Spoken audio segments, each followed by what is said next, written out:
नमः सिद्धेभ्यः। ओम नमः सिद्धेभ्यः। मंगलम भगवान वीरो मंगलम गौतमो गणे मंगलम कुंदकुंदाद्यो जैन धर्मोस्तु मंगलम। सर्वमंगल मांगल्यम सर्वकल्याणकारकम प्रधानम सर्वधर्माणां जैनम जयतु शासनम। अहिंसा परमो धर्म की, महावीर भगवान की।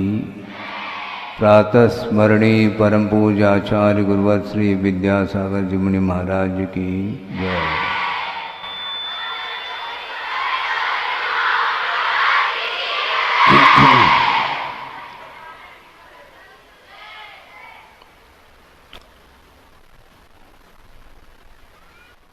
वह मध्याह्न में विशेष रूप से आप लोगों को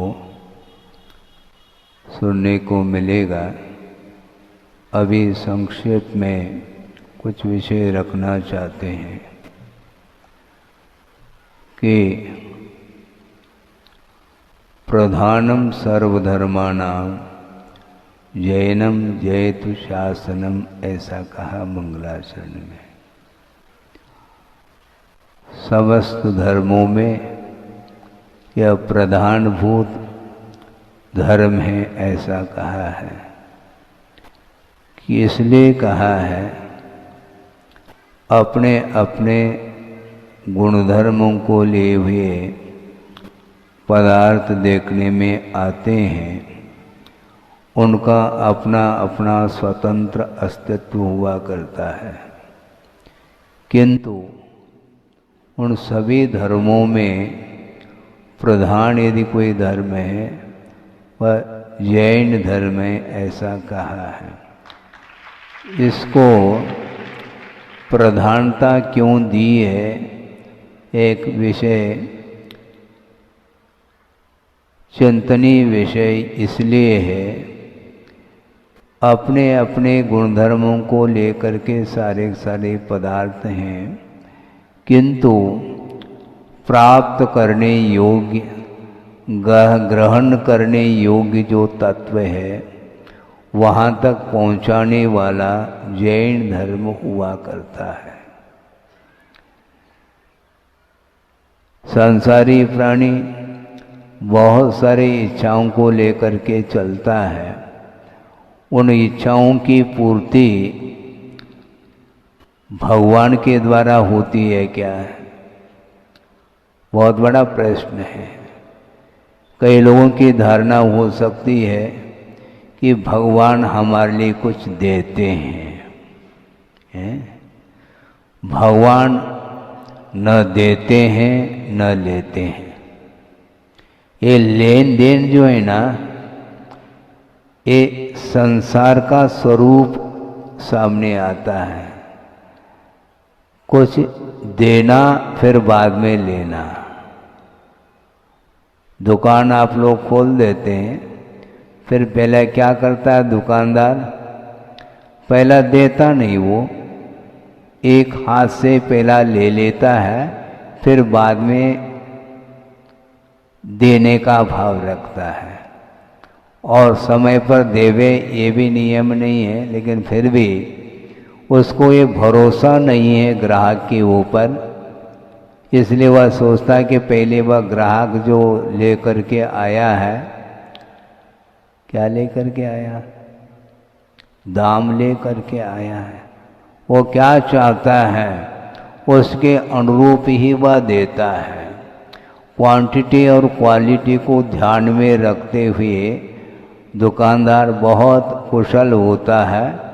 जो ग्राहक सामने आता है उसको वह दे करके भेज देता है।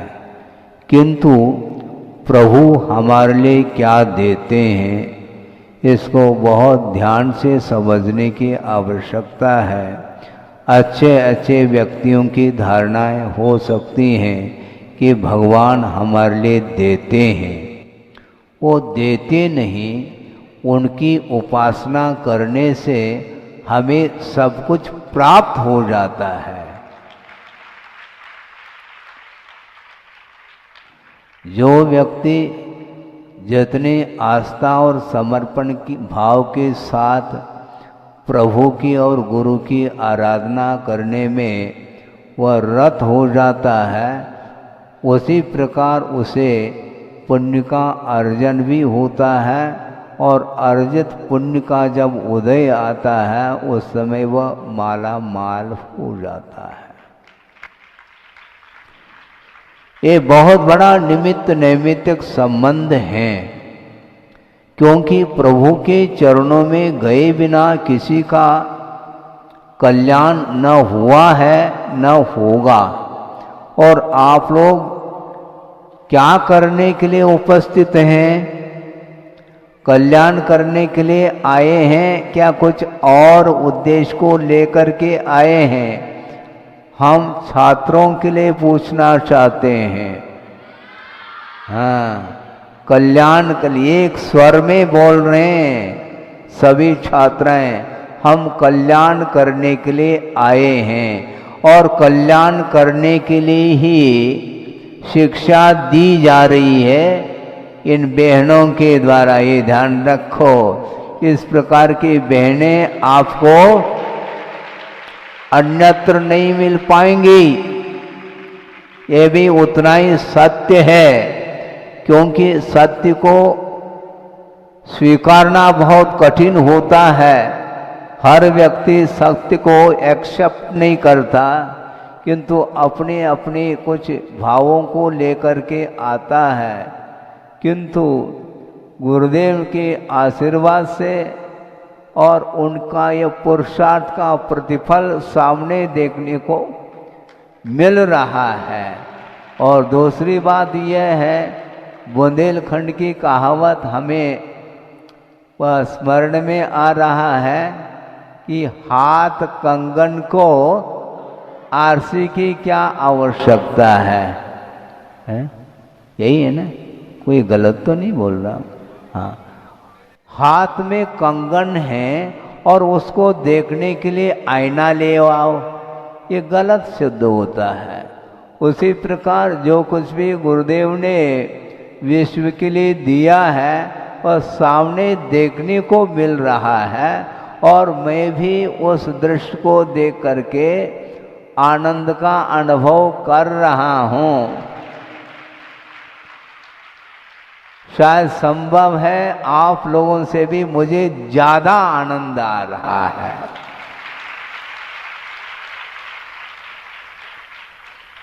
ज्ञान अलग वस्तु है और आनंद अलग वस्तु है। यह बहुत काफी दिन से यह चर्चा का विषय बन चुका है। ज्ञान वस्तु का ज्ञान होना अलग है, किंतु आनंद की जो अनुभूति होती है वह ज्ञान का फल माना जाता है। ज्ञान तो प्रत्येक के पास हो सकता अपने अपने क्षोभम को लेकर के, उस ओर हमें ध्यान नहीं देना है, किंतु ज्ञान का प्रयोग करने के लिए जो तत्पर है और उसके माध्यम से जो उन्हें शांति और सुख का आह्लाद का अनुभव हो रहा है वह महत्वपूर्ण है, ऐसा कहा है। अन्यत्र भी ज्ञान मिल सकता है, मिलता है, और अनेक प्रकार की डिग्रियों को लेकर के आने वाले आ रहे हैं, किंतु परमार्थ का ज्ञान, अहिंसा का बोध उन्हें नहीं प्राप्त हुआ है। आप देख लो, बड़े बड़े महानगरी भी हैं और भी हैं। मैं समीक्षा अथवा आलोचना के रूप में नहीं कह रहा हूँ, किंतु यथार्थतः वस्तुतः देखा जाए वह ज्ञान महत्वपूर्ण माना जाता है, जिस ज्ञान के माध्यम से परोपकार की भावना जागृत होती है। और गुरुदेव के पास भी ज्ञान था और है, और उसके माध्यम से परोपकार के लिए वह काम में आ रहा ज्ञान। वस्तुतः ज्ञान का दुरुपयोग करने वाला भी संसारी प्राणी संसार में परिभ्रमण कर रहा है, और इसलिए संसार में परिभ्रमण कराने में कारणभूत जो ज्ञान है वह ज्ञान सम्यक ज्ञान के कोटि में नहीं आ सकता। इसलिए आपको कौन सा ज्ञान प्राप्त हो रहा है? सम्यक ज्ञान प्राप्त हो रहा है। अर्थात समीचीन ज्ञान का नाम सम्यक ज्ञान है, क्योंकि जिस ज्ञान के माध्यम से वस्तु का यथार्थ बोध होता है उसका नाम सम्यक ज्ञान माना जाता है। इसलिए ज्ञान का हमें प्रयोग करना है। हमने कई बार इस विषय को चर्चा का विषय भी हमने बना लिया है, सामूहिक रूप से उसको संक्षेप में विषय दे रहा हूँ। मान लो आपके पास जो भी ज्ञान उपलब्ध है, सूक्ष्म ज्ञान, मान लो परमार्थ संबंधी, धार्मिक संबंधी आपको ज्ञान जो प्राप्त है, वह सारा का सारा ज्ञान उपयोग में आ रहा है? यह बहुत बड़ा प्रश्न है। आपके पास जो ज्ञान है वह सारा सारा प्रयोग में आ रहा है क्या? नहीं आ रहा है। तो उसको प्रयोग करने के लिए गुरुदेव का बार बार संकेत है, प्रयोग करना सीखो। और गुरुदेव ने ये कहा था, भले ही बच्चों के लिए वह ज्ञान थोड़ा सा जटिल भी हो सकता है, फिर भी उसको सरलता के माध्यम से वहाँ तक भी पहुँचाया जा सकता है। गुरुदेव ने ये कहा था कि कम से कम हाई को रख रहा हूँ क्या, क्योंकि पूजन में हमने सुना, बहुत गौर कर रहा था, ये सारे सारे प्राकृत संस्कृत गाथा और श्लोक के माध्यम से गुरुदेव की पूजा की, और सारे सारे जो श्लोक और गाथाएं हैं मुझे मुखाग्र नहीं है, और इन छोटी छोटी बालिकाओं को वो सारे सारे मुखाग्र हो चुके हैं, कंठस्थ हो चुके हैं। ये किसका परिणाम है? सोचो। आप बाहर भी स्कूल और कॉलेज में जाकर के देखो, किंतु परमार्थ का बोध कराने वाले जो गाथाएं हैं, उन गाथाओं को कहीं भी आप देख लो, सुनने को नहीं मिलेंगे। और किसने सुनाया है? क्यों? आप लोगों को पूजन जिन्होंने किया है ना, उनके लिए मैं पूछ रहा हूँ। ये सारे इसमें मूलाचार की भी कारिकाएं हैं, और जो आचार भक्ति वगैरह उनमें भी वह प्रसंग आया है। द्रव्य संग्रह की भी कुछ गाथाएं उन्होंने रखा, और उनके उन गाथाओं और श्लोक आदि के माध्यम से भाव विभोर हो करके गुरुदेव की पूजन अर्चन किए हैं। बहुत ही मुझे आनंद का अनुभव हुआ है। हाँ, अष्टपौड़ की भी गाथा है, बोलो। हम भी अष्टपौड़ पढ़ रहे हैं, लेकिन ये गाथाएं स्मरण में नहीं आती, और आप लोगों ने कैसा कंठस्थ किया है। इसी को बोलते हैं कंठस्थ विद्या अंतस्थ धनम, ऐसा। और शायद महाराज ने भी एक आध बार प्रवचन में कहा है, प्रचल सागर जी ने। अंतस्थ धनम का अर्थ क्या? आज तो वो पद्धति चली गई है, धोती पहनते हैं और यहाँ पर धन रखते हैं, उस धोती में समेट करके धन रखते हैं, तभी वह काम में आता है। तिजोरी में जो धन है वह काम में नहीं आता। बाजार में जाते हैं आप, तिजोरी लेकर के जाते हैं क्या? नहीं, जो पास में जो धन है वह काम में आता है।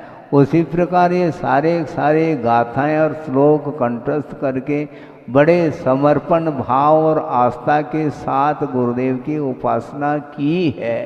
ये सारा सारा ज्ञान सम्यक ज्ञान की कोटि में आता है, और इसका सदुपयोग समय समय पर किया जाता है और करना है। मैं ये कह रहा था संक्षेप में, जो भी आपके पास अध्ययन करने के फलस्वरूप जो ज्ञान उपलब्ध है, वह सारा सारा ज्ञान प्रयोग में आना चाहिए।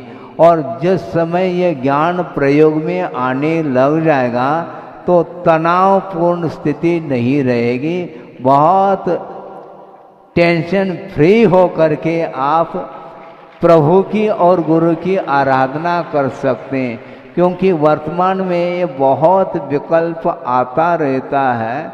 और गुरुदेव ने ये कहा था, कई बार हमने उनके मुख से सुना है कि वस्तुतः एक दूसरे की ओर जब दृष्टि जाती है तो उस समय वह टेंशन का माहौल बन सकता है। और इस प्रकार का तनाव कहाँ तक हो सकता है, उन्होंने ये कहा, ये देव पर्याय में भी ये तनाव से वह मुक्त नहीं हो सकते, क्योंकि देव पर्याय में भी अनेक प्रकार के पद को प्राप्त किए हुए हैं। सौधर्म इंद्र भी हैं, और भी स्वर्गीय जो इंद्र हैं, अहमेंद्र आदि हैं, और उनके अंडर में रहने वाले जो सामान्य इंद्र आदि हैं, वे हमेशा दीनहीन का अनुभव करते हैं। क्यों? इसलिए करते हैं कि एक दूसरे की ओर दृष्टि जा रही है। जब तक हम कंपैरिजन करते हैं, तुलनात्मक दृष्टि हमारी हमेशा बनी रहती है, तो एक दूसरे की ओर देखने से टेंशन इसलिए बढ़ता है कि हम सोचते हैं हमारे पास कितना है, इनके पास कितना है। हम ये पूछना चाहते हैं, नया नहीं विषय, लेकिन फिर भी आपकी अपेक्षा से नया है ये। आप लड्डू खाते हैं? सोच विचार करके हाँ बोल देना। नहीं खा सकते, इसमें तथ्य है। कोई भी लड्डू नहीं खा सकता, नहीं मैं कैसे खा सकता हूँ, ना तुम खा सकते हो। फिर कौन खा रहे महाराज? लड्डू कोई खा ही नहीं सकता, क्योंकि लड्डू का कोर बना करके खाया जाता है, ये ध्यान रखो। हाँ, पूरा लड्डू खा लो ये क्या? नाश्ता में जो लिया है वो पूरा पूरा एक ही बार में मुख में लिया है क्या? बोलो। नहीं, तो मुख में जितना लेओगे उतना ही आनंद आता, ये ध्यान रखो। थाली में 10 लड्डू परोस दी गई है, लेकिन 10 लड्डू का आनंद आपको देख करके हो सकता है, किंतु देखने से लड्डू का स्वाद नहीं आ सकता। इसलिए एक एक कोर बना बना करके ही लिया जाता है। इसलिए पूरा का पूरा ज्ञान वह ज्ञान है, किंतु आनंद अलग है। किसका? ज्ञान का आनंद। और ज्ञान का आनंद प्रयोग करने में आता है, ऐसा गुरुदेव ने कई बार हम लोगों के लिए भी कहा है। क्योंकि शुरुआत में सबकी दृष्टि एक सी होती है। छोटे अवस्था में हमेशा, भले ही उसकी क्षमता भी क्यों ना हो, लेकिन फिर भी वह ज़्यादा चाहता है। बड़े भैया को 4 लड्डू, हमारे लिए क्यों नहीं है? तुम एक लड्डू नहीं, एक लड्डू का कोर भी तुम्हें पच नहीं पाएगा, डाइजेस्ट नहीं हो पाएगा। इसलिए माता पिता समझाते हैं बच्चों के लिए। क्या समझाते हैं मालूम है? हमें स्मरण में है। हाँ, इसलिए मैं कह रहा हूँ, डिब्बी भर करके रखे हैं लड्डुओं से, किंतु उसके ऊपर तुम्हारा नाम है, ध्यान रखो, कोई लेने वाला नहीं। किंतु धीरे धीरे थोड़ा थोड़ा हम देंगे, उतना ही खाना, और किसी को नहीं देंगे तो वह संतुष्ट हो जाता है। क्योंकि उसकी धारणा है, भैया, बड़े भैया को तो 4 मिल रहे हैं, और हमने ऐसा कौन सा अपराध किया, मेरे लिए 1 लड्डू भी मिल रहा है बड़ी मुश्किल से, वो भी छोटा सा मिल रहा है। क्यों छोटा मिल रहा? तुम छोटे हो। छोटे से बड़े हो जाओ तो पूरे डिब्बी को एक ही दिन में खा लेना। है एक मानसिकता है। वस्तुतः आनंद जो है ना, वस्तुतः अपना स्वयं का आनंद आता है। इसलिए ज्ञान हासिल करने के उपरांत वह ज्ञान किसी भी प्रकार से संक्लेश के लिए कारण नहीं होना चाहिए, तभी वह सम्यक ज्ञान की कोटि में आता है। वह ज्ञान किस काम का जिसके माध्यम से दूसरा दुख का अनुभव कर रहा हो नहीं। इसलिए सुबह भी चर्चा चल रही थी, उसको आपके सामने पुनः रख रहा हूँ, क्योंकि आहार दान तो सब देते हैं, देने में माहिर हैं, किंतु अभय दान देने की आवश्यकता है आज के तारीख में। क्योंकि छोटे अवस्था में बहुत जल्दी वह डिप्रेशन में आता है। एकाध अंक भी यदि मान लो वो कम प्राप्त करता है तो उसको तनाव आ जाता है। क्यों? उसको इतने अंक मिले हैं, मुझे नहीं मिले हैं। इस प्रकार उसकी तुलना होती रहती है। इसलिए जो प्राइमरी में अथवा पहली कक्षा फर्स्ट में है मान लो, वह मान लो फेल भी हो जाए तो उसको कोई गम नहीं होता है, क्योंकि वो जानता नहीं फेल और पास क्या वस्तु है। वो किसके द्वारा, वो ज्ञान जब विकसित हो जाता है उस समय पास और फेल का विकल्प सामने आता है। सोचो विचार करो, ये सिद्धांत है। 8 साल अंतर्मुख होने के उपरांत वह आस्था जागृत होती है, किंतु ज्ञान उतनी मात्रा में रह आवे अनिवार्य नहीं है, क्योंकि वस्तु तत्व का बोध हमें पर्याप्त हो जाता है। और वह अल्प मात्रा में भी ज्ञान क्यों न हो, वही ज्ञान केवल ज्ञान के रूप में ढलने वाला है। केवल ज्ञान के द्वारा केवल ज्ञान प्राप्त किया जाता है क्या? किसके द्वारा किया जाता है बोलो? श्रुत ज्ञान के द्वारा ही केवल ज्ञान की उत्पत्ति होती है। इसलिए अल्प भी हो और ज़्यादा भी हो, उसमें ज़्यादा हमें समय गंवाना नहीं है। मध्याह्न में भी समय रखा है और बहुत सारी प्रस्तुति आप लोग करेंगे, क्योंकि सुबह तो स्तुति की है, अब मध्याह्न में प्रस्तुति करेंगे। हैं? प्रस्तुति का अर्थ क्या होता है? और विशेष रूप से स्तुति का नाम ही प्रस्तुति है। हैं? ये गुरुदेव ने इसका अर्थ बताया हम लोगों को। आप लोगों को क्या बताया मुझे ज्ञात नहीं। क्या बताया? यही बताया होगा। जो विशेष रूप से स्तुति की जाती है, प्रकर्ष रूप से उसका नाम प्रस्तुति है। इसलिए अभी आप लोगों ने भाव विभोर हो करके गुरु की स्तुति की है। अब मध्याह्न में और गुरु ने जो दिया है उसकी प्रस्तुति अच्छे ढंग से आप लोग करेंगे और उसका आनंद हमें भी पर्याप्त मात्रा में आनंद आएगा। मैं प्रस्तुत नहीं करूँगा, प्रस्तुति कौन कैसा कर रहा उसको देख करके मुझे आनंद की अनुभूति होगी। इसी को बोलते हैं ज्ञान का फल है। ज्ञान का फल जब मिलता उस समय आनंद होता है। लड्डू आदि रखे हैं कांच में सजा करके, कांच से वह कवर्ड है और वह मिठाई रखी है। देखने में अच्छा लगता है क्या? नहीं, देखने में तो लग रहा है महाराज, लेकिन तृप्ति नहीं होती देखने से। तो स्वाद लो, तो ज्ञान के माध्यम से तृप्ति नहीं मिलती। जो स्वाद लेते हैं तो उस ज्ञान का आनंद। किसका आनंद? ज्ञान का। इसका अर्थ आनंद अलग है, ज्ञान अलग है, ये ध्यान रखो। अन्यथा आप कह नहीं सकते मैं ज्ञानानंद स्वभावी हूँ। मैं ज्ञानानंद स्वभावी हूँ, इसका अर्थ मेरा स्वभाव क्या? ज्ञान नहीं, आनंद लेना मेरा स्वभाव है, ये ध्यान रखो। जो जितना आनंद लेगा उसके लिए वह ज्ञान उतना ही प्रयोग में आया है, ऐसा संक्षेप में मेरा कहना है। शॉर्ट एंड स्वीट, उसमें भी स्वीट अर्थात मीठा है वो। जितना स्वार्थ करेंगे उतना वह उसमें से मिठास आता है।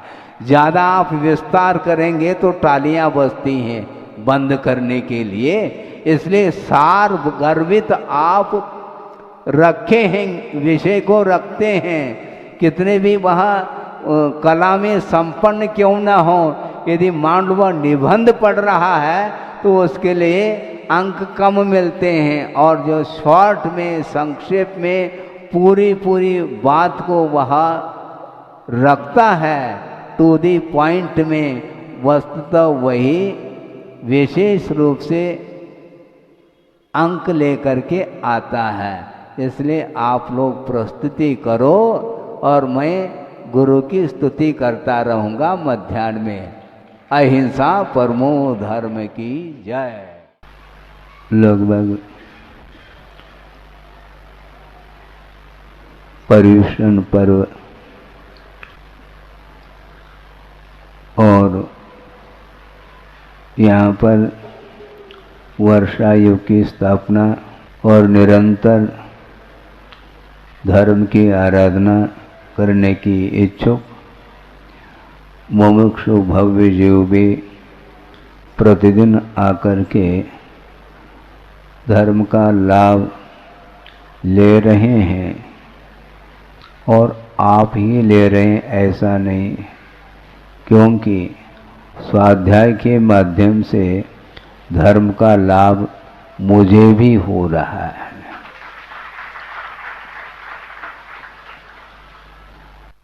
स्वाध्याय का अर्थ गुरुदेव ने बहुत प्रासंगिक अर्थ दिया था। अध्याय का अर्थ होता है प्रकरण, और स्व अध्याय का अर्थ अपना प्रकरण है। स्व अध्याय का अर्थ अपना प्रकरण का अर्थ है बहुत सारे संसारी प्राणी अपने अपने क्षेत्र में कार्यरत होते हैं, किंतु अपने अध्याय को उस ओर दृष्टि जाने के लिए समय अपेक्षित होता है। अन्यान्य कार्यों से मुख मोड़ करके आत्म तत्व की ओर चिंतन करने के लिए जो अवसर प्राप्त होता है, उसके लिए सामान्य पुण्य की आवश्यकता नहीं, किंतु सातिशय पुण्य की आवश्यकता होती है। तब कहीं जाकर के वह भौतिक वस्तुओं से अपने आप के मुख को मोड़ करके मोह से प्रभावित नहीं होते हुए, मोह के कारण ही अन्यान्य वस्तुओं के प्रति प्रभाव रहता है संसारी प्राणी का, किंतु इसको मैं समझता हूँ जिसका संसार से पार होने के लिए निकटता आई है, जिसका दीर्घ संसार होता है उसके लिए धर्म रुचता नहीं, किंतु धर्म के प्रति समर्पण भाव जो होता है वह बिना साथ से पुण्य के संभव नहीं है। और मैं समझता हूँ कि बड़े बड़े जो महानगरी हैं वहाँ पर भी जो लोग रहते हैं, किंतु उनका मन यहीं पर बना रहता है, रहने के लिए वहाँ पर रह रहे हैं मुंबई जैसे महानगरी में, किंतु उनका मन तो 24 घंटा यहीं पर रहता। गुरु के उपासना में ही जिसका उपयोग निरंतर बना रहता है, वह कहीं भी रहे वह साथ से पुण्य का अर्जन करता है। और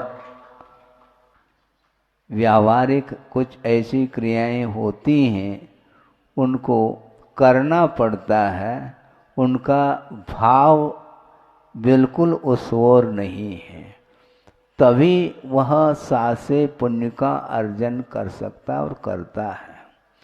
गुरुदेव ने जो आशीर्वाद दिया है प्रतिभास्थली के लिए, और भी बहुत सारे गुरुदेव के जो प्रकल्प हैं उन प्रकल्पों को सामने रखते हुए इस प्रकार के जो विशिष्ट जो भव्य जीव होते हैं वो कटिबद्ध होते हैं और पूरा का पूरा सर्वस्व न्यौछावर करने का भाव उनके अंदर आता है। और आपने सुना कि प्रतिभा स्थली के बहुत सारे ब्रांच हैं। मेन तो जबलपुर हैं, उसके बाद इधर डोंगरगढ़ जिसको चंद्रगिरी बोलते हैं वहाँ पर भी है, और इंदौर रेवती रेंज में भी है, रामटेक में भी है और ललितपुर में भी है। ये सारे जहाँ पर हजारों की संख्या में जो बालिकाएं अध्ययनरत हैं उनको अध्ययन कराती हैं बहनें। यहाँ पर तो प्रमुख 2 बहनें यहाँ पर बैठी हैं। इनका बहुत बड़ा परिवार है, प्रतिभा मंडल के नाम से वह ख्यात हो रहा है। और ये इस यंग एज में, युवा अवस्था में, इस भौतिकता के वातावरण में रहते हुए भी उस वातावरण से उनका उपयोग प्रभावित नहीं, इसलिए प्रभावित नहीं है जिसके हृदय में गुरुदेव विराजमान हो, उनके लिए अन्य वस्तुओं की कोई आवश्यकता नहीं पड़ती। तो इस प्रकार निरंतर लगभग 20-25 साल से इस कार्य को करते हुए वो आगे बढ़ रही हैं और धार्मिक संस्कार के साथ लौकिक जो एजुकेशन शिक्षण है वो दे रहे हैं, और निरपेक्ष और निस्वार्थ भाव के साथ वह अपने जीवन को गुरुदेव के प्रति समर्पित किया है और उनकी आज्ञा का अक्षरशः वह पालन कर रहे हैं। और उनके लिए इस प्रकार का योग बन जाता है, यह भी संयोग इसी को बोलते हैं। गुरुदेव ने कोई विकल्प नहीं किया कि कैसा होगा, भविष्य में क्या होगा, उनके अंदर कोई विकल्प आता ही नहीं। उनका ये रहता है भाव कि कोई भी कार्य करना होता है, धार्मिक कार्य, उसको बिल्कुल विशुद्धि के साथ, निस्वार्थ और निरपेक्ष भावना के साथ निरंतर कर्तव्य की दृष्टि से करते हैं। निश्चित रूप से उसमें सफलता मिलती है, इसमें संदेह बिल्कुल नहीं। कब सफलता मिलेगी, क्या होगा, यह विषय उनके अंदर नहीं रहता। और वो हम लोगों के लिए भी इसी प्रकार संबोधित करते रहे हैं कि कभी भी विकल्प नहीं करना, कि फल की इच्छा नहीं रखना, फल बाद में मिलता है। उनका ये कहना था कि कोई भी आम का वृक्ष लगाता है, शायद संभव है वह आम के फल को न भी देख सके, किंतु सारे जो मुमुक्षु भव्य जीव हैं उसका रसास्वादन करें, इस पवित्र भावना को लेकर के निरंतर उन्होंने अपने जीवन काल में 50-55 वर्ष तक उन्होंने इस प्रकार मोक्ष मार्ग पर आरूढ़ हो करके निर्दोष चर्या का पालन करते हुए अपना कर्तव्य किया है। अपने आत्मा के प्रति ही कर्तव्य नहीं, किंतु विश्व कल्याण के प्रति उन्होंने जो कर्तव्य किया है वह एक ऐसा बेजोड़, मैं मानता हूँ, आदर्श प्रस्तुत किया है। और उसी प्रकार उनकी साधना से प्रभावित हो करके सारे श्रेष्ठी वर्ग उनके चरणों में नतमस्तक हैं। इसलिए मैं समझता हूँ कि दुनिया में बहुत सारे जीव अपने अपने इच्छित वस्तुओं को प्राप्त करने के लिए रात दिन श्रम कर रहे हैं, किंतु सांसारिक कार्यों में संसारी प्राणी रत रहता है, किंतु आत्मिक शांति उन्हें नहीं मिल पाती। और आत्मिक शांति को प्राप्त यदि किया जा सकता है तो एकमात्र धर्म के सहारा लेकर के ही हम कर सकते हैं। बिना धर्म का आलम्बन लिए, बिना वीतराग धर्म की उपासना आराधना किए हमें कभी भी आत्मिक शांति नहीं मिल सकती है। और उनके पास जिन्होंने दान की घोषणा की है उनके लिए क्या कमी है? कोई कमी नहीं, किंतु उसमें उनको शांति नहीं है। आत्मिक शांति प्राप्त करने के लिए उनका सारा सारा परिवार धर्म की ओर अग्रसर हुआ है और इसमें सारा सारा श्रेय जाता है गुरुदेव के लिए। गुरुदेव ने अपनी साधना के माध्यम से किसको प्रभावित नहीं किया, सबको प्रभावित किया। और हम लोग भी उनकी साधना से ही प्रभावित हो करके उनके चरणों में हम नतमस्तक हैं।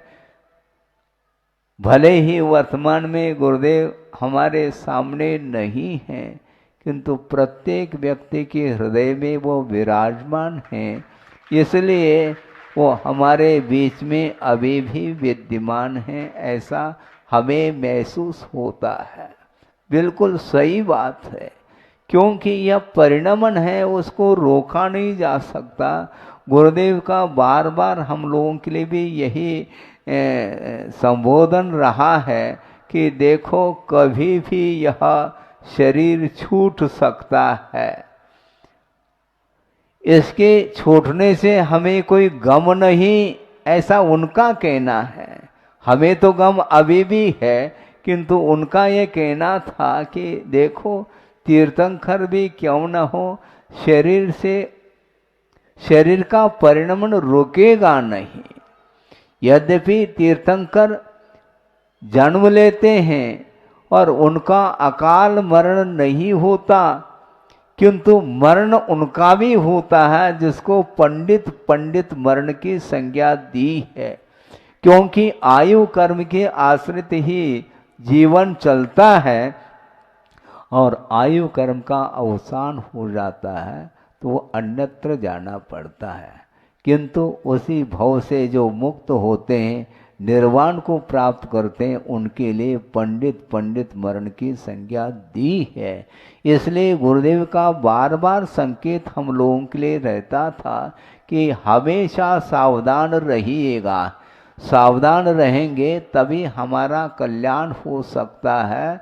क्योंकि पुण्य के उदय से और विशिष्ट पुण्य के उदय से रत्नत्रय का लाभ होता है, किंतु रत्नत्रय का लाभ होने के उपरांत भी उसको निर्दोष रूप से उसका पालन करने के लिए भी और पुरुषार्थ करने की आवश्यकता पड़ती है।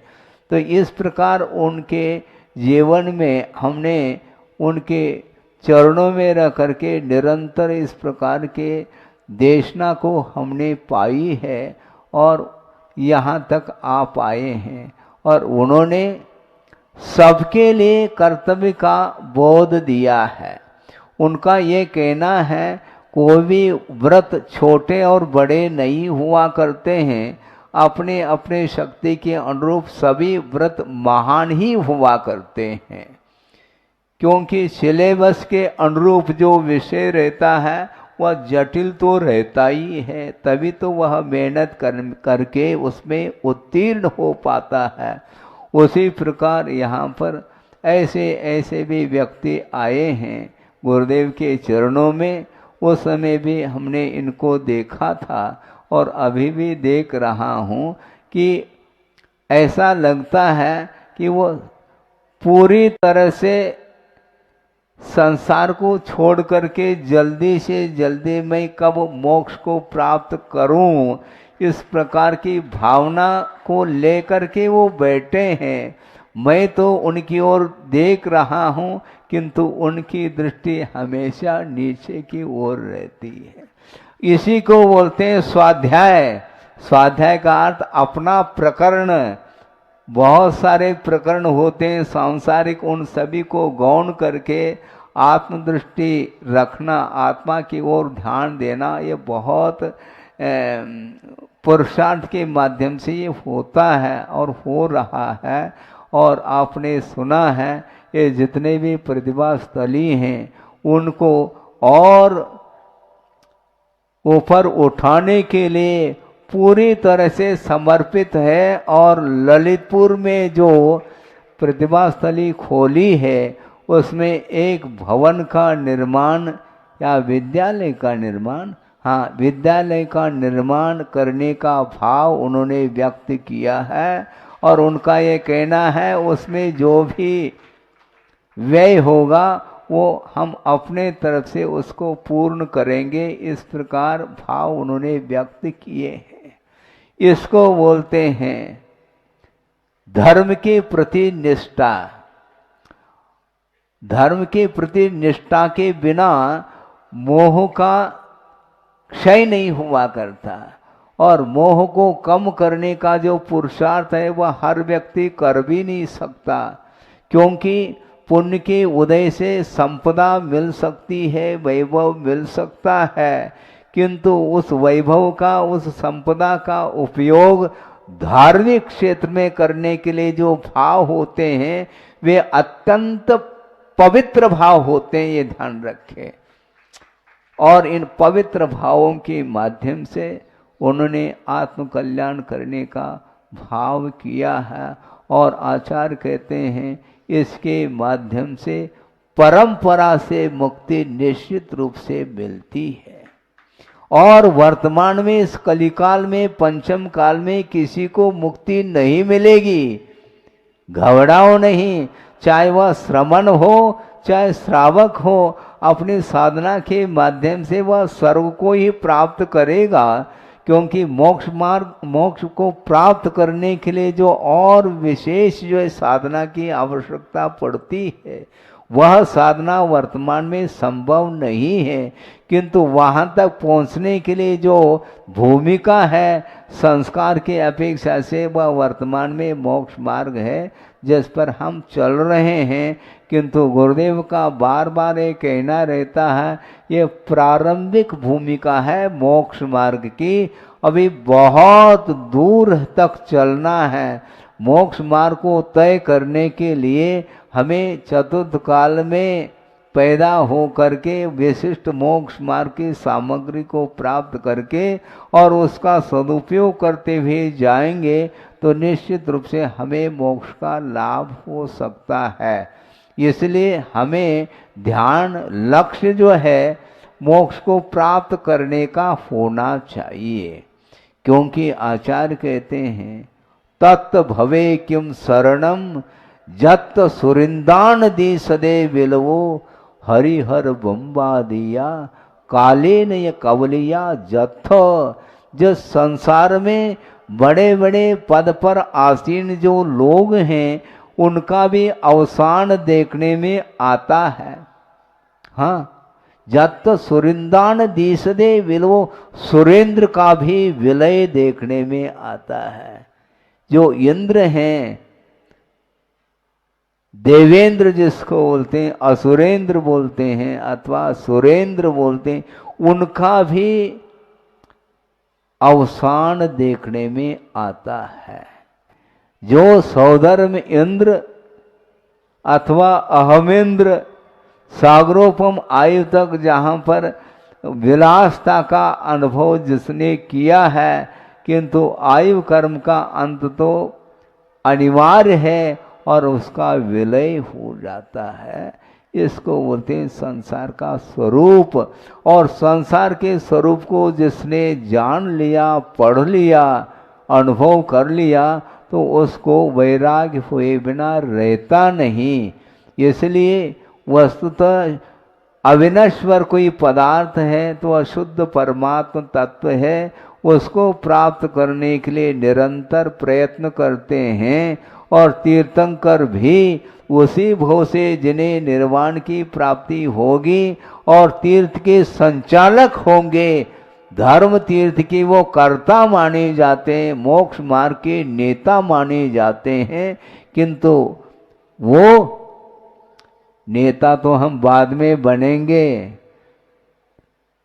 शासन तो हम करेंगे, किंतु पहले आत्मानुशासन करेंगे।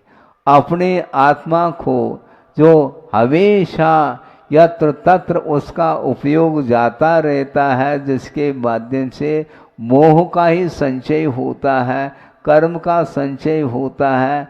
इसलिए उस कर्म को समाप्त करने के लिए वह प्रयत्नशील रहते हैं और वैराग्य को प्राप्त होने के उपरांत सीधा उस हवेली को छोड़ करके वन की ओर वह विहार करते हैं और 1000 साल तक उन्हें तप किया है वृषभनाथ भगवान ने, और लास्ट में उन्हें केवल ज्ञान हुआ है।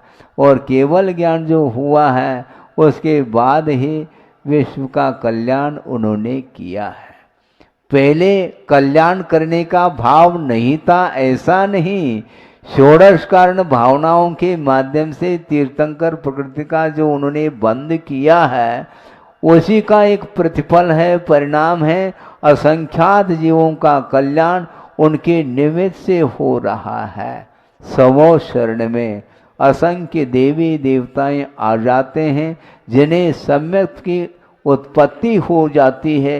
ये किसका परिणाम है? एकमात्र वीतराग धर्म का एकमात्र परिणाम है, उसका प्रभाव है। सोचो, विचार करो, भव भवांतर से वैर लेकर के ऐसे जीव भी आते हैं पशु पर्याय के रूप में, किंतु उनके चरण सानिध्य को प्राप्त करके उनका वैर समाप्त हो जाता है। इतना सारा प्रभाव ये किसका है? मात्र वीतराग परिणाम का प्रभाव है। इसलिए आप लोगों का ऐसा तीव्र पुण्य है कि इस पंचम कलिकाल में भी गुरुदेव का दर्शन हम और आप लोगों ने किए हैं और उनके बताए हुए प्रशस्त मार्ग पर चलने का पुरुषार्थ भी हम और आप कर रहे हैं। आप मोक्ष पुरुषार्थ नहीं कर रहे, ऐसा मैं करने के लिए तैयार नहीं हूँ, क्योंकि सब अपने अपनी क्षमता को लेकर के मोक्ष मार्ग पर अग्रसर है। धर्म की ओर उनके कदम बढ़े हुए हैं, ये कम बात थोड़ी है।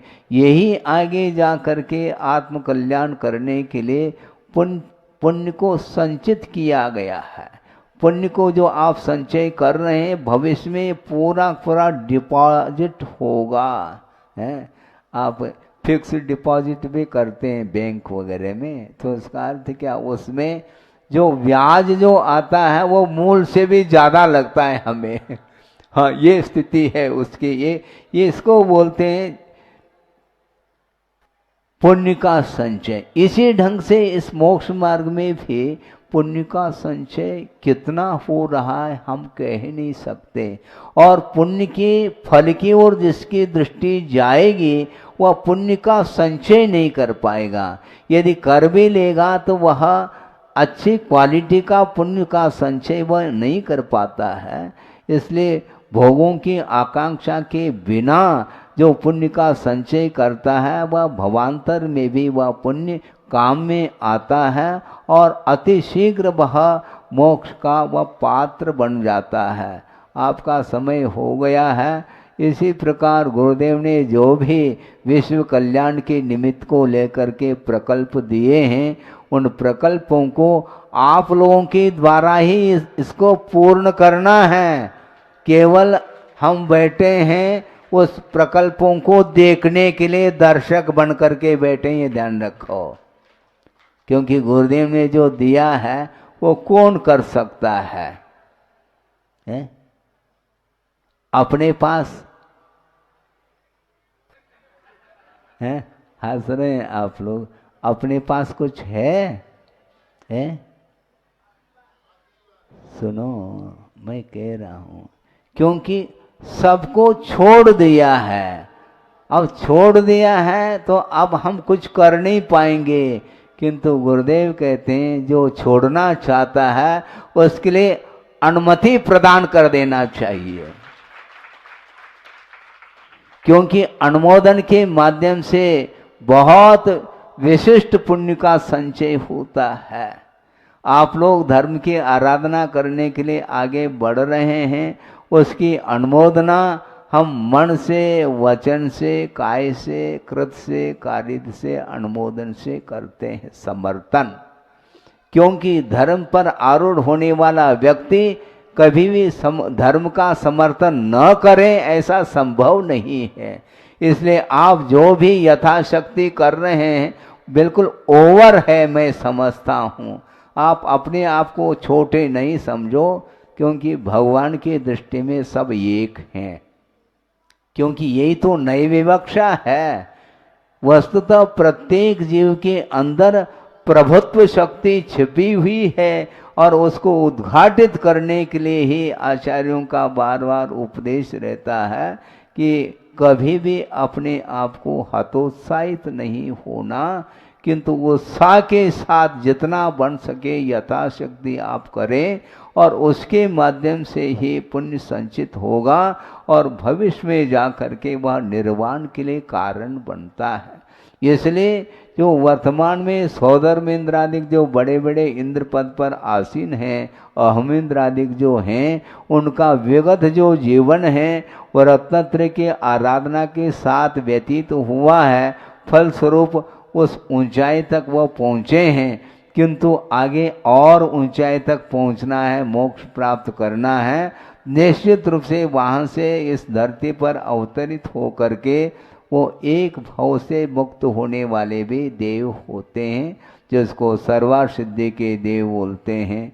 और भी सौधर्मेंद्र हैं, सौधर्मेंद्र के इंद्राणी शची हैं, हाँ लोकपाल है। और वो तो बाकी तो ठीक है, लेकिन सौधर्मेंद्र की जो शची है इंद्राणी, वो भी वहाँ से सीधा यहाँ आकर के मुक्त होगी। सोचो, एक सौधर्म इंद्र के जीवन काल में 40 नील प्रमाण शची होती हैं, क्योंकि उनकी उम्र कम है सौधर्म इंद्र की अपेक्षा।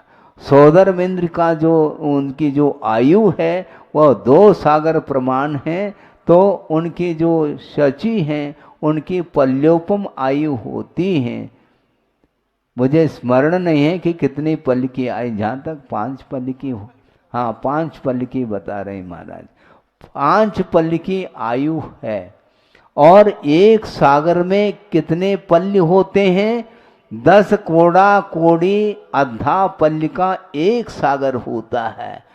तो 20 कोड़ा कोड़ी आधा पल्य प्रमाण वह 2 सागर माना जाता है। इसमें 40 नील प्रमाण वह शची मुक्त हो जाती है, तब कहीं जाकर के सौधर्म इंद्र का नंबर आता है।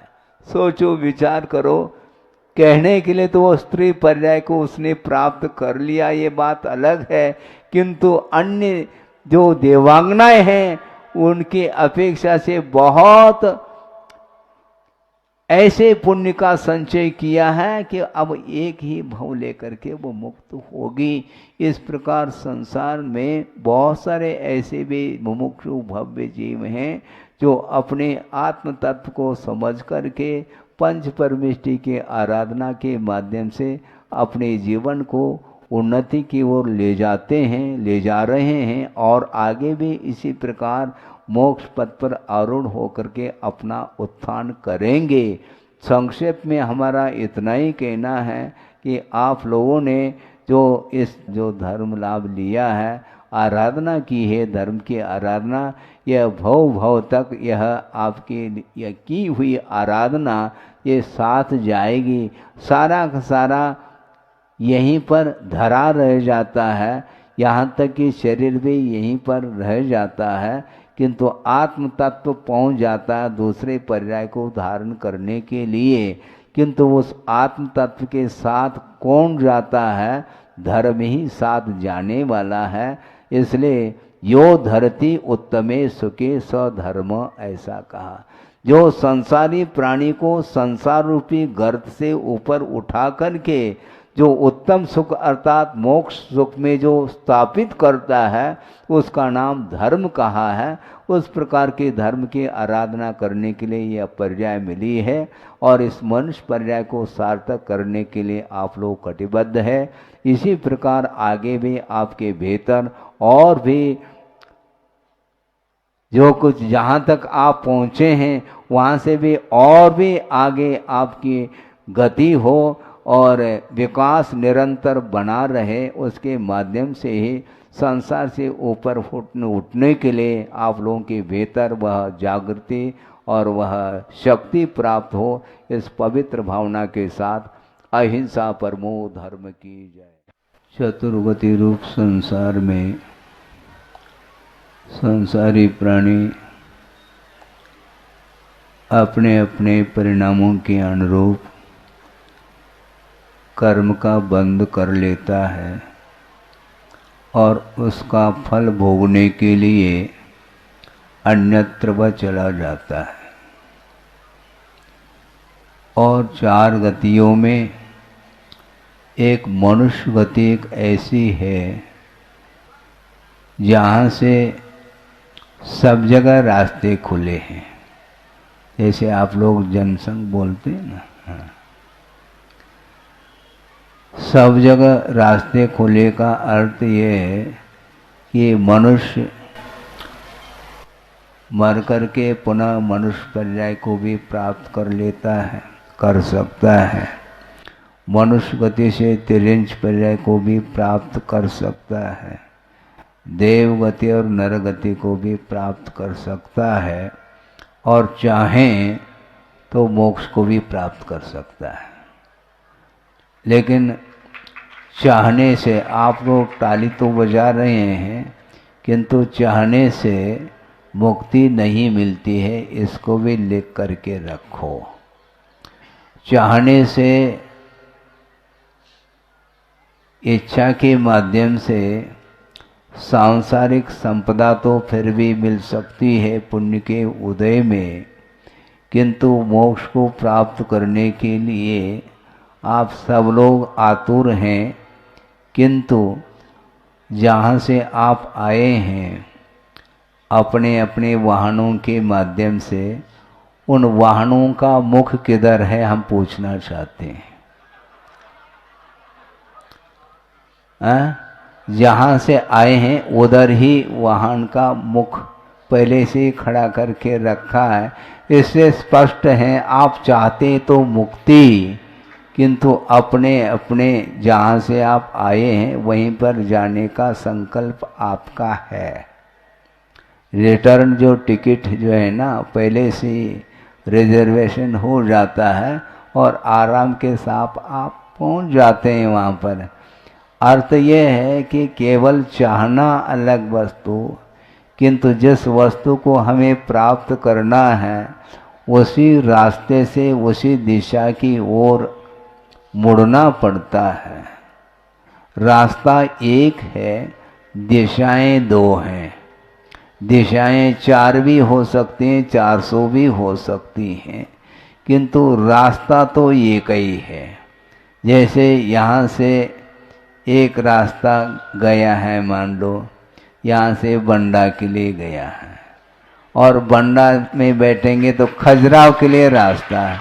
रास्ता दो नहीं है, दिशा दो हैं। खजुराहो से बंडा, बंडा से खजुराहो, अथवा खजुराहो से खुरई, खुरई से खजुराहो, खजुराहो से बंदाजी, बंदाजी से खजुराहो। रास्ता तो एक ही है, दिशाएं अनेक हैं। इसलिए आप जिधर जानने की आपकी भावना है उधर ही गाड़ी मुड़ जाती है। बल्कि कहने में आता है कि गाड़ी मुड़ रही है, मोड़ा जा रहा है। गाड़ी अपने आप नहीं जाती, ड्राइवर उसको ड्राइविंग करता है तब गाड़ी बढ़ती है। जिधर मोड़ना है उधर वह गाड़ी मुड़ जाती है। वह मोबाइल है, ट्रेन नहीं है वो। लेकिन ट्रेन में भी थोड़े बहुत एंगल में अंतर तो आ ही जाता है। अर्थ ये है कि हमारा जो लक्ष्य है, उद्देश्य है, प्रयोजन है, उसके अनुरूप ही कार्य संपादित होता है। इसलिए मोक्ष को प्राप्त करने का भाव अलग वस्तु। अभी वहाँ पर मैं बैठा था, एक सज्जन बैठे थे, शायद हो सकता सभा में भी वो होंगे। उनका ये कहना था कि महाराज कि जहाँ पर हम लोग रहते हैं भगवान की आराधना अधिक भी करते हैं। इसके उपरांत भी कर्म बंध की वह श्रृंखला टूटती है क्या नहीं, वह कर्म बंध की जो धारा है उसमें कुछ परिवर्तन आता है क्या नहीं आता है, उनका ये भाव था। किंतु अपनी अपनी योग्यता के अनुरूप ही हम कर्म बंध से दूर हो सकते हैं। अलग अलग कक्षाएं जिस प्रकार होती हैं, उन कक्षाओं में छात्र पढ़ते हैं। 10वीं कक्षा का कोई छात्र है, वह अपने सिलेबस के अनुरूप वह पेपर आदि लिखता है, और अन्य जो कक्षाओं में बैठे हुए जो छात्र हैं वह अपने अपने कक्षा के अनुरूप ही उनका ज्ञान का विकास होता है।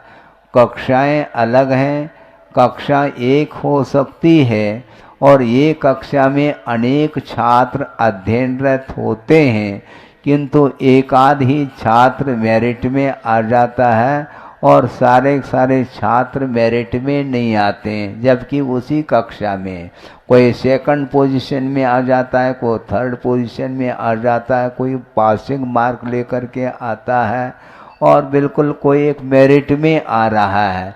पढ़ाने वाले तो वही एक ही टीचर हैं। अलग अलग सब्जेक्ट के अपेक्षा से टीचर भिन्न भिन्न भी हो सकते हैं, किंतु जो टीचर जिन छात्रों के लिए पढ़ा रहे हैं उनमें किसी भी प्रकार से कोई भी पक्षपात नहीं है।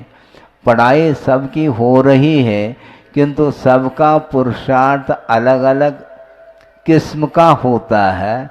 उसके कारण उसमें उतार चढ़ाव देखने में आता है।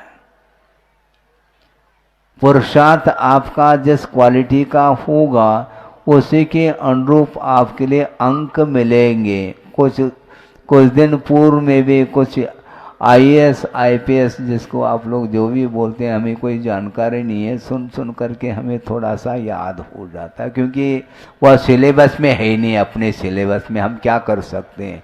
मोक्ष मार्ग में लौकिक संबंधी जो ज्ञान है वह बहुत दूर रह जाता है। ज्ञान के अपेक्षा से समानता है, किंतु ज्ञान में क्षेत्र संबंधी विषय संबंधी अलग अलग वह बढ़ जाता है। जैसे कोई व्यक्ति एक डॉक्टर लाइन में चल रहा है और एमडी बन गया, DM बन गया, आदि आदि। इसी प्रकार न्याय के क्षेत्र में भी अलग अलग एडवोकेट अलग होते हैं, जस्टिस अलग होते हैं, सुप्रीम कोर्ट के अलग होते हैं, हाई कोर्ट के अलग होते हैं। सारे फैकल्टी हैं। और उसी प्रकार ये लौकिक क्षेत्र संबंधी भिन्न भिन्न फील्ड संबंधी जो ज्ञान होता है वह सामान्य नहीं कहलाएगा, किंतु वह विशेष कहलाएगा। उसी प्रकार परमार्थ संबंधी जो ज्ञान है वह अलग ढंग का है, जिसके माध्यम से मोक्ष का मार्ग प्रशस्त हो जाता है। आपको मोक्ष मार्ग पर चलना है क्या संसार के मार्ग पर ही चलना है? बोलो। सब व्यक्ति यही कहेंगे महाराज हमें तो मोक्ष ही पहुंचना है। तो रास्ता किस रास्ते पर? जिस रास्ते पर आप चल रहे हैं उस रास्ते को मोड़ना पड़ेगा। हम नहीं मोड़ सकेंगे। आपका रास्ता मुड़ जाए, सांसारिक क्षेत्र से मुड़ करके परमार्थ की ओर आपकी दृष्टि हो जाए, ये हमारी भावना हो सकती है, किंतु स्वयं की भावना के ऊपर ही वह सारा कार्य निर्धारित हो जाता है। इसलिए हम ज़्यादा नहीं कहना चाहते हैं, क्योंकि सुना है कि मध्याह्न में भी रखा है, बताते हैं कार्यक्रम। वो कौन सा कार्यक्रम वो जाने। ऐसा लगता है कि एक नाश्ता अलग है और भोजन अलग है। ये हो सकता है, होने के लिए इतना ही अंतर हो सकता है। और आज यहाँ पर जनता बैठी है, पूरा का पूरा ये भरा हुआ है परिसर है। संभव है इससे अधिक संख्या हो सकती है, इसलिए बड़े पंडाल की बात करते हैं। चाहे वो छोटे पंडाल हो चाहे बड़ा पंडाल हो, बात तो परमार्थ की होगी, ये ध्यान रखियो। लौकिक क्षेत्र की बात यहाँ पर संभव ही नहीं है। कई लोग आते हैं, महाराज हमारे लिए आशीर्वाद दे दो, आशीर्वाद दे दो। किसके लिए आशीर्वाद दूँ, ये हमें विकल्प होता है। महाराज आपको क्या हाथी तो उठाना है? हाँ, हाथी उठाना है क्या घोड़ा उठाना है? समझ में नहीं यार। क्या हाथी तो उठाना है महाराज, हाथ तो उठाएंगे।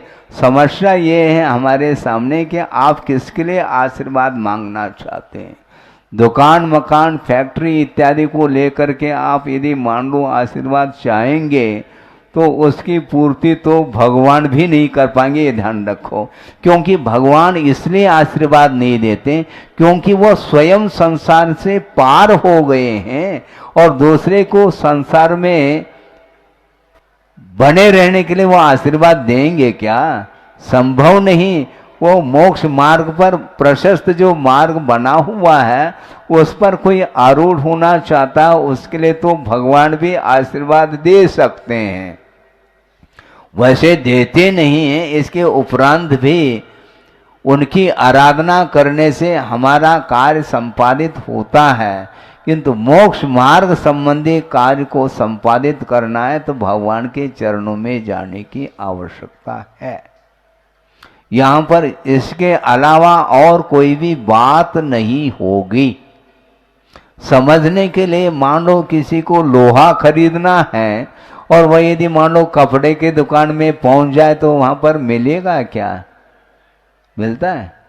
तो फिर क्यों नहीं मिलता?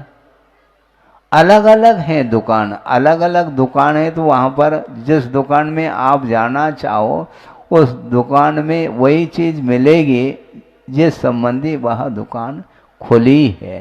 तो उसी प्रकार यहाँ पर मान लो जौहरी का दुकान है तो उसमें आप हीरे माणिक इत्यादि खरीदना चाहो तो वहाँ पर चले जाओ।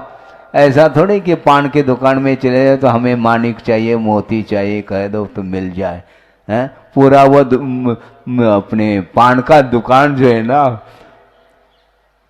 क्या है, ऐसे कई दुकान खरीद लो फिर भी पन्ना हीरा इत्यादि के बराबर उसकी संपदा नहीं मानी जाएगी। इसलिए आप मोक्ष मार्ग की बात करते हो तो खाली बात करने से काम नहीं चलने वाला, कार्य करने की आवश्यकता है। इसलिए हमने सुबह भी वहाँ पर चर्चा यही की थी, जो व्यक्ति धर्म की आराधना अपने ढंग से करता है, श्रद्धान के साथ भी धर्म की आराधना की जाती है और चारित्र के साथ भी धर्म की आराधना होती है, उन दोनों की आराधना में बहुत बड़ा फर्क देखने में आता है। ज्ञान की आराधना है किंतु कक्षाएं भिन्न भिन्न है ना, हमने इसलिए पहले भूमिका बना दी थी।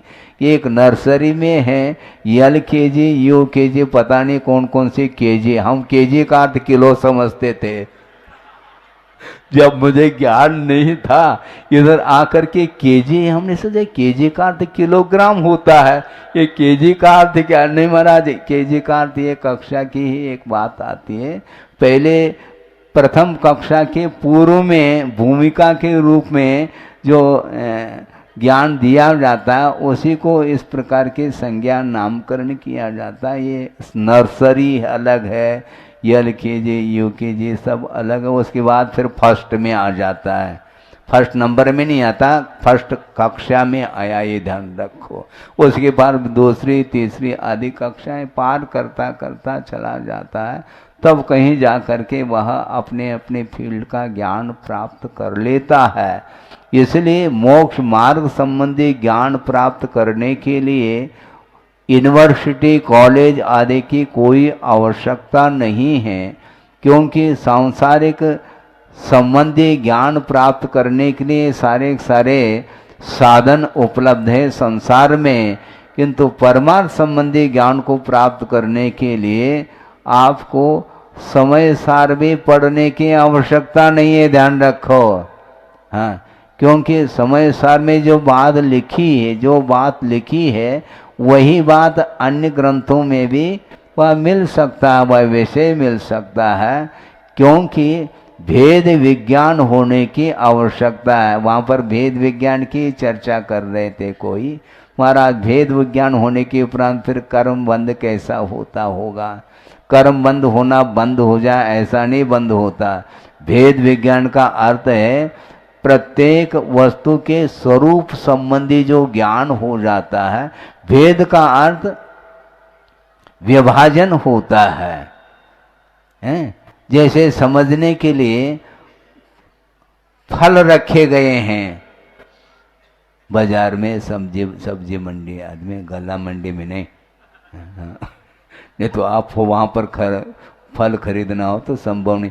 तो सब्जी मंडी में आप पहुँच गए हैं तो फल रखे गए हैं, अब उसमें विभाजन करना है। आपको आम चाहिए कि अमरूद चाहिए, केला चाहिए कि चीकू चाहिए, ये सब कुछ भेद माना जाता है। भेद का अर्थ विभाजन होता है, स्वरूप का विभाजन, पदार्थों की अपेक्षा से स्वरूप की अपेक्षा से विभाजन होता चला जाता है। उसी प्रकार यहाँ पर भेद विज्ञान का अर्थ इतना है कि जीव का क्या स्वरूप है और पुद्गल का क्या स्वरूप है, इसका ज्ञान हो जाए इतना पर्याप्त है। क्योंकि जो पौद्गलिक पदार्थ है उसका मेरे साथ कोई भी संबंध नहीं है, क्योंकि वह पराई वस्तु है। और अपनी वस्तु क्या है? आत्म तत्व है। महाराज फिर हम खाली हो जाएंगे। खाली क्या? आप भरना किससे चाहते हो आप? आत्म तत्व कि सब कुछ छोड़ देंगे तो हम खाली हो जाएंगे। तो खाली होने का नाम ही मोक्ष है, ये ध्यान रखो। आप अपने अपने दुकान को भर रहे हैं, तिजोरी भर रहे हैं, तिजोरी को खाली कर दो, स्वर्णोदय है, ये ध्यान रखो। देखो ताली बजाते, स्वर्णोदय की कमेटी ताली बजाती, बाकी लोग नहीं, क्योंकि उनको देना पड़ेगा, फिर समस्या क्या है। आचार्य ये कहना चाह रहे हैं कि ये जितने भी पर पदार्थ हैं जिनके साथ अनादिकालीन जीव का संबंध हुआ है, वो संबंध का विच्छेद करने के लिए पर वस्तुओं के प्रति जो लगाव है, जो अटैचमेंट है, उसको जब तक आप कम नहीं करोगे, पूरी तरह से अटैच को छोड़ना अलग है, किंतु उसको कम भी किया जा सकता है। राग को कम करने का पुरुषार्थ करिए। पूर्ण रूप से राग का परित्याग संभव नहीं है मान लो किसी के लिए, उसके लिए यही कहा जाता है कि अनुपात से राग को कम करने का पुरुषार्थ करना चाहिए। उसमें तीव्रता आ गई तो उसका विकास रुक जाएगा, और उसमें मंदता यदि आती है कषाय में तो निश्चित रूप से उसका विकास प्रारंभ होता है। जो अनंत आशा है उसको समाप्त करने का जो पुरुषार्थ कर रहा है या कर चुका है, उसके लिए सम्यक की उपलब्धि होती है और उसके माध्यम से अनंत संसार का विच्छेद होता है, ऐसा आगम में उल्लेख है। सरल भाषा में हम समझा रहे हैं, लेकिन आपको सिद्धांत ही दिया जा रहा है। आप सिद्धांत से हट करके भी कुछ आप चाहते हो तो उदाहरण आदि के माध्यम से हम दे सकते हैं। आपका मन उदाहरण में लग जाता है, विषय में बहुत कम मन लगता है आपका। महाराज कोई न कोई ऐसा दृष्टांत दे दो ताकि हमारा मन लग जाए। तो दृष्टांत में ही मन लगा हुआ आपका, उपदेश में मन लगना चाहिए। मोक्ष मार्ग संबंधी जो उपदेश दिया जाता है अथवा धर्म का जो उपदेश दिया जाता है, उस समय बहुत सारे दृष्टांत देने की आवश्यकता नहीं पड़ती है, क्योंकि अपनी वस्तु की पहचान जिसे नहीं है तो उसके लिए हम कौन कौन से दृष्टांत दें, हमें समझ में नहीं आती बात। आत्मा अमूर्त है, उसके लिए दृष्टांत भी अमूर्त ही दिया जाएगा। समझ में बात आएगी क्या? अमूर्त आत्म तत्व है और दृष्टांत हम मूर्तिक वस्तु का दे दें तो बात समझ में नहीं आती है। इसलिए अपना और पराया क्या है इसको हमें समझना है। 5 इंद्रियों के माध्यम से जो भी वस्तु पकड़ में आ रही है वह मूर्तिक पदार्थ है, पौद्गलिक वस्तु है, जो कि आत्म पदार्थ से, आत्म वस्तु से या आत्म द्रव्य से उसका स्वरूप बिल्कुल भिन्न है। अपने आत्म तत्व में लीन होने के लिए सबको भूलना पड़ता है, पूरे जगत को ही भूलना पड़ता है और जगत रहना पड़ता है। समझ में आ रहा है नहीं? जगत रहने का अर्थ जागृत रहने की आवश्यकता है। यदि जगत को समझना चाहो तो जागृति के साथ ही हम संसार के स्वरूप को समझ पाएंगे, अन्यथा हम बिल्कुल समझ नहीं पाएंगे। कुछ ऐसे भी लोग हैं जिनका उपयोग उपदेश सुनने में नहीं किंतु फोटो लेने में उनका मन है। अभी सोचिए, यहीं पर समझ में आ रहा दृष्टांत, आप ही लोगों का दृष्टांत हमें मिल रहा है। उपदेश सुनाओ महाराज, हम सुनाने के लिए बैठे हैं और वो फोटो ले रहे हैं, उनका उपयोग उसमें लगा हुआ। उसमें उपयोग लगेगा तो केवल मात्र तस्वीर आएगा, उसमें चित्र आएगा, किंतु उसमें क्या, इसके अलावा क्या आएगा मुझे बताओ। इसलिए आपके पास सुनने के लिए क्या है? कान है, एक नहीं। हाँ, इसलिए दुकानदार, दो कानदार हैं आप लोग, ऐसा गुरुदेव बोलते थे। हम याद दिला रहे हैं आप लोग, कहीं आप भूल न जाओ। गुरुदेव बार बार कहते हैं दो कान वाले जो होते हैं वो दुकानदार माने जाते हैं। इसलिए हमारा बार बार यह आप लोगों को कहना है कि वस्तुतः दो दो कान होते हुए भी उपदेश को तो सुना जा रहा है कानों से, किंतु कान जिसके पास है वो उपदेश सुन सकता है, किंतु उसका जो आशय है वह कान नहीं पकड़ सकता, कितने भी तुम कान पकड़ लो। किंतु उपदेश का जो आशय है, जो मीनिंग है, उसको पकड़ने की क्षमता मन के अंदर है, ये ध्यान रखो। इसलिए मनोयोग के साथ धार्मिक क्रियाओं को संपन्न करना चाहिए। वस्तुतः आचार्यों ने ये लिखा है, सम्यक दृष्टि को ज्यादा उपदेश देने की आवश्यकता नहीं है। किसको आवश्यकता उपदेश देने की? जो उन्मार्ग पर चलता है उनको उपदेश दो, और जो उन्मार्ग पर चलता है उसको उपदेश हम तब देंगे जब उपदेश का पात्र होता है, तो उसको हम उपदेश देंगे। उपदेश सुनने के लिए वह कटिबद्ध हो जाता है, दोनों हाथ जोड़ करके वह खड़ा हुआ है, भगवान मैं अनंत काल से उन्मार्ग पर चलता आ रहा हूँ, मुझे प्रशस्त रास्ता चाहिए। इस प्रकार जो आता है उसके प्रति करुणा करके उपदेश दिया जाता है, युद्ध करके कभी उपदेश दिया नहीं जाता, ये ध्यान रखो आप। महाराज आपको क्या हो गया? हुआ कुछ नहीं है, जो दिख रहा है वो देखा नहीं जाता, ये ध्यान रखो। आप समझ रहे हैं क्या? नहीं? हाँ बिल्कुल। और गुरुदेव का ये संकल्प है और था उनका, और आगे भी वही संकल्प हम लोगों के लिए दे करके गए हैं। कभी भी उपदेश देते समय किसी का उपदेश के द्वारा अहित नहीं होना चाहिए, और उपदेश के द्वारा विघटन नहीं होना चाहिए समाज में। और समाज में यदि विघटन होता है उसका सारा का सारा श्रेय उपदेश देने वाले के ऊपर चला जाता है, ये हमेशा ध्यान रखिएगा।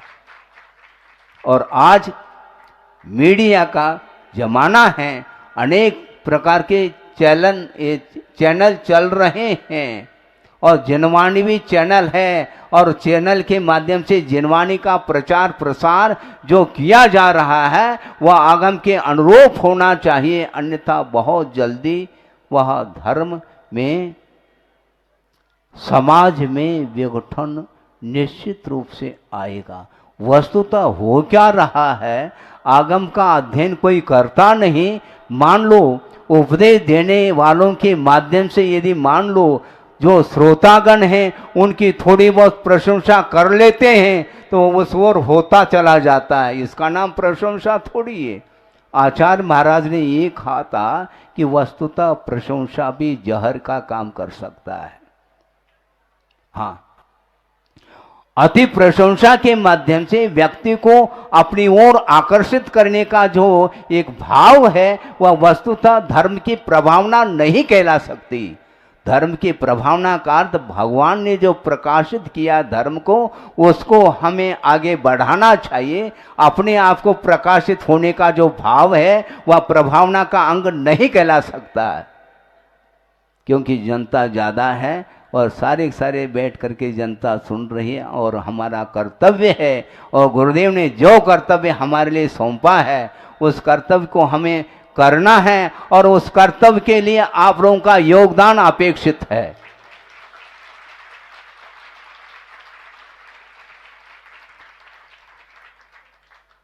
धर्म प्रभावना मात्र श्रवण के द्वारा नहीं होती, ध्यान रखो। हाँ, क्योंकि श्रवण परंपरा जो कायम रहेगी उसके लिए योगदान श्रावकों का होता है, ये ध्यान रखो। और श्रावक यदि मान लो आगम की विपरीत धारणा बना करके अपने अपने चाल से यदि चलेंगे तो निश्चित रूप से संगठन नहीं होगा, विघटन निश्चित होगा। इसलिए हम चाहते हैं, ज़्यादा नहीं कहना अच्छा नहीं लगता, क्योंकि अच्छा नहीं लगता है अलग वस्तु, किंतु जो दवाई होती है वह कड़वी होती है, ध्यान रखो। रोग को निष्कासित करना है तो उसके लिए कुन्यान की आवश्यकता पड़ती है, और मान लो कुन्यान नहीं है तो चिरायता जिसको बोलते हैं, काढ़ा, क्वात, काढ़ा अलग है, क्वात अलग है।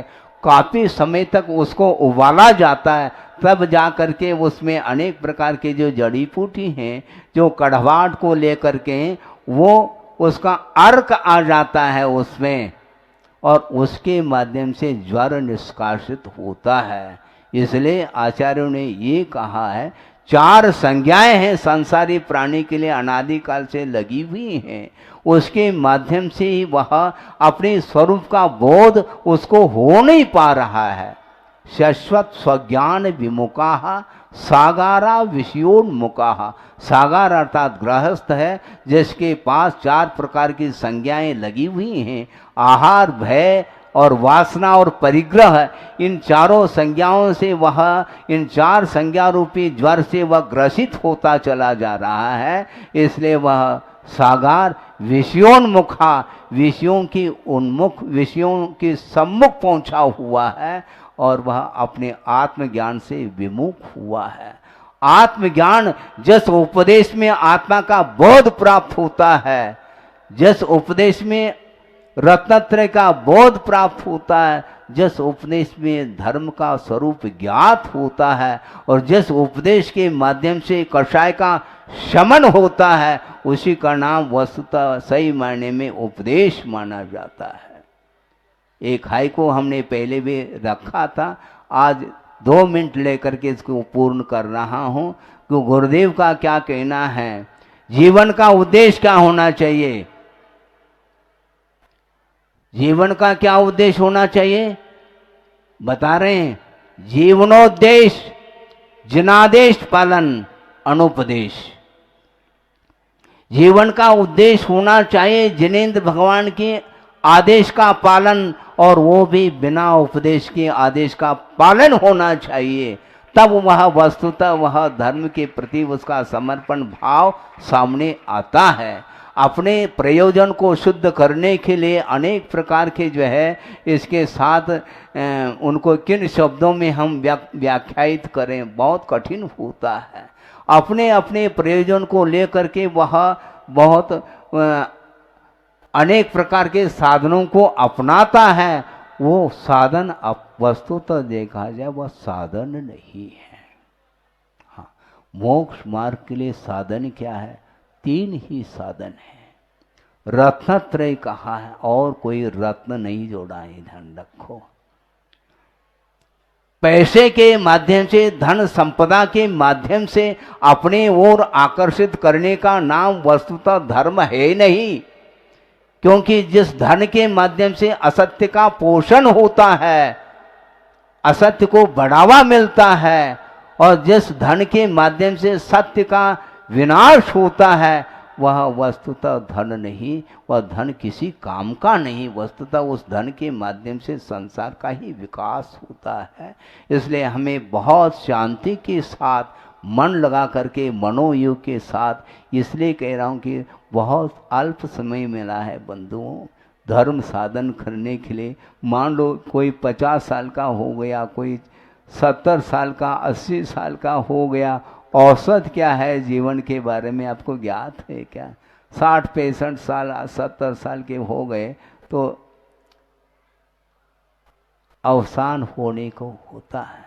तो ऐसी स्थिति में थोड़ा सा अल्प जीवन बचा है, उसमें हमें कर्मों के साथ संघर्ष करना है, किसी व्यक्ति विशेष से संघर्ष नहीं करना। हमें ध्यान रखो, किसी व्यक्ति विशेष के प्रति संघर्ष करोगे निश्चित रूप से वह पुण्य उसका क्षीण हो जाएगा।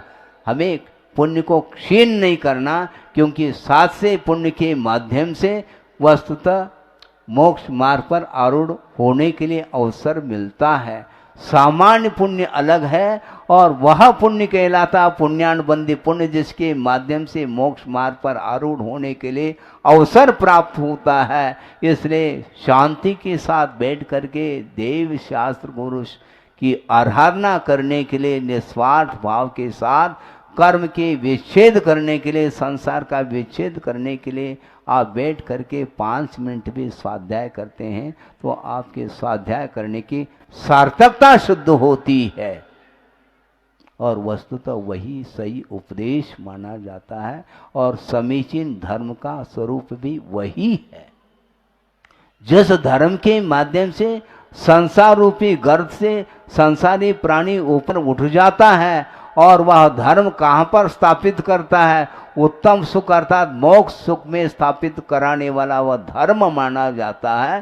संघर्ष का नाम धर्म नहीं है, वस्तु का जो स्वभाव है उसका नाम धर्म माना है और वस्तु की जो वैभाविक परिणति है, जो अशुद्ध परिणति है, उसी का नाम संसार कहा है। इसलिए संसार के स्वरूप को और मोक्ष के स्वरूप को ज्ञात करके, आगम के माध्यम से ज्ञात करके अपने आप को संभालने की आवश्यकता है। जब तक सूर्य अस्त नहीं हुआ है तब तक प्रकाश में रह करके आप लोग सारे सांसारिक कार्य करते हो। उसी प्रकार धार्मिक कार्य करने के लिए अवसर मिला है, अन्यथा यह पंचम काल समाप्त होगा तो छठा काल आने वाला है, वहाँ पर सिवाय युद्ध के और कुछ नहीं होगा। और उसी की तैयारी मैं समझता हूँ कि वर्तमान में भी इसी प्रकार वह एक दूसरे के प्रति कलह का वातावरण निर्मित करके वह आधिपत्य प्राप्त करने का एक संकल्प लेता है। उसके माध्यम से संसार का कभी भी अंत नहीं होने वाला है, उसका संसार अनंत रूप में रहा। संसार का अंत नहीं होता महाराज, कैसे होगा महाराज? कलह के द्वारा नहीं। अभी पंचायत का स्वाध्याय चल रहा था, उसमें जो कालुष्य भाव है उसके माध्यम से पाप प्रकृति का आश्रय होता है, ऐसा कुंद देव का कहना है।